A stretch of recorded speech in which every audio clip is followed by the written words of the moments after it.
Today we examine 4 unsolved mysteries. Let's talk about that.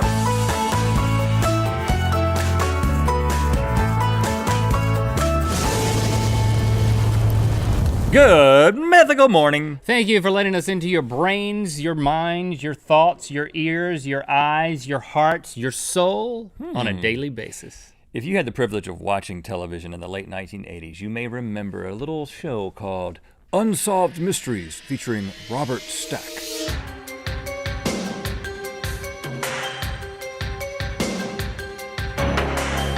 Join me. Perhaps you may be able to help solve a mystery. Robert was amazing. He had an amazing trench coat and an amazing voice. I watched it with my grandma. I watched it with my mom. And I was family affair. I was always intrigued by the unsolvedness of said mysteries. They never solved them. No closure. Lo and behold, no more show like that, but we're gonna channel that energy of the 80s into our own Unsolved Mysteries segment, which we kinda need to change the name, so we're gonna call it Inexplicable Enigmas. Enigmas? Enigmas.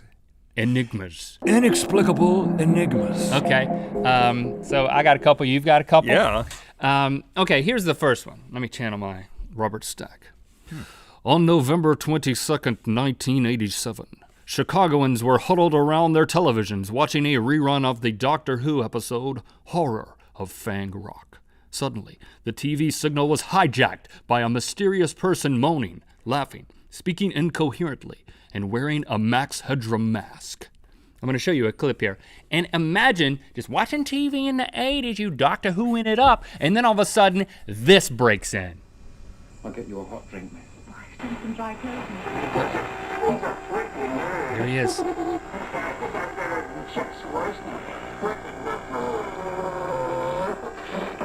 Pretty scary, right? This is not part of the Doctor Who broadcast. Doctor Who can be a weird show, but Not this weird, not this lo-fi.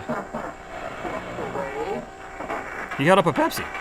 Yeah, It said the catchphrase, catch a wave, catch the wave. well, that was a Coke catchphrase because you may not know that Max Headroom is an 80s icon, the first computer-generated TV host in Britain, exported to America and was in Coke commercials. Right. I thought he was pretty cool and creepy as a kid, but that masked version was even creepier. But he didn't. The thing that makes Max Headroom is the stuttering. He wasn't able to simulate that. Fail.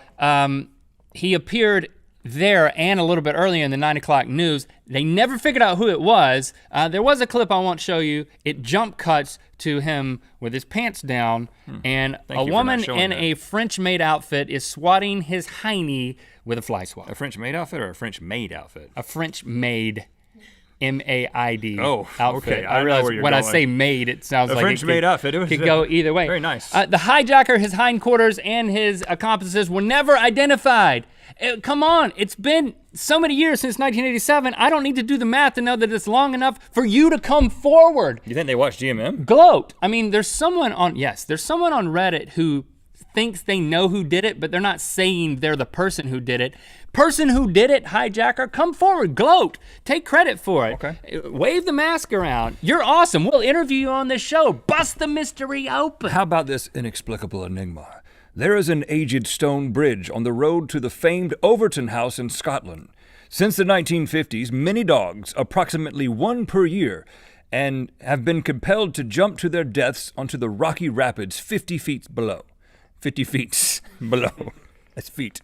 Mysteriously, some dogs that survived the drop were brought back to the bridge where they jumped again. What? Seriously, once a year, a dog jumps to his death off of this bridge. Now, a couple Is it things the to note. same day every year? No, but it's the same side of the bridge. And it's always in clear weather, and it's always dogs with long snouts. Okay, so Smeller. It has something to do with the smeller. right, so they brought these people out, some animal habitat experts to investigate what was going on. And this guy discovered that there was potent odor from male mink urine, and possibly, minks that were peeing down there, I guess, around the river. And apparently dogs just love mink urine. Mink pee. So much so that they'll kill themselves over it. Huh? Well, they're not killing themselves. They're going after. They're going after it. But I mean, this is a big jump. This is 50 feet, as I said. But everyone doesn't agree. They don't agree because local hunter John Joyce, he's a 50-year-long resident of the area, says, "There is no mink around here. I can tell you that with absolute certainty." No comment on the accent. So he says there's no minks, so maybe it's a ghost. Why don't I they- don't know. What do you do next? Where do you move to next? Well, I got an idea. Put up a fence or put down a net. A dog net. Yeah, put down a dog net, and then once one jumps, just you can get him in the net and ask him. Okay. Any dogs that know what's going on, please come forward. Is that what we're doing? I'm on to the next one, Rhett. Okay. On August 31st, 2004, at 5 o'clock in the a.m., a Burger King employee found a man unconscious, sunburnt, Sure he did. and naked beneath a dumpster of the restaurant. Behind. That would be a different story. Stack was a lot better at reading his notes. He had 3 depressions in his skull, apparently caused by blunt force trauma, red ant bites on his body, but no ID. As I said, he was naked. Yeah. After waking up weeks later, he remembered his name was Benjamin.